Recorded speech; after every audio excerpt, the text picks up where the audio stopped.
ce journal pour parler santé cette fois-ci. La journée mondiale contre le paludisme a été commémorée aujourd'hui, 25 avril, dans le monde entier et en Côte d'Ivoire. Les gouvernants sont invités une fois de plus à investir davantage dans la lutte contre cette pandémie pour la vaincre. C'est ce que nous dit Honorine Anigori.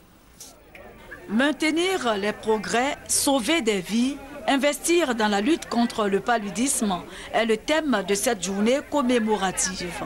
Ce thème, selon l'Organisation mondiale de la santé, attire l'attention sur les progrès réalisés et sur l'urgente nécessité de consacrer des investissements appropriés pour vaincre le paludisme. Le rapport 2011 de l'OMS sur le paludisme dans le monde indique que la région africaine représente 81% des cas de paludisme enregistrés sur la planète. Plus de 90% des décès dus au paludisme surviennent dans la région et 86% de ces décès concernent les enfants de moins de 5 ans. Les femmes enceintes, les personnes vivant avec le VIH-Sida, sans oublier les victimes des catastrophes, sont concernées. Pendant l'année 2011, il y a eu près de 7 millions de moustiquaires qui ont été distribués. Donc il s'agit d'une avancée considérable. Nous savons que pour protéger la population, il faut que ces moustiquaires soient toujours valables, qu'elles soient toujours imprégnées.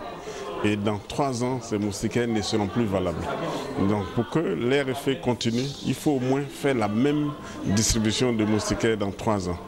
Selon l'Organisation mondiale de la santé, la mobilisation générale contre le paludisme contribuera à atteindre l'une des cibles de l'objectif du millénaire pour le développement qui consiste à maîtriser le paludisme et à commencer à inverser la tendance de l'incidence actuelle. Également à l'amélioration de la santé maternelle et infantile.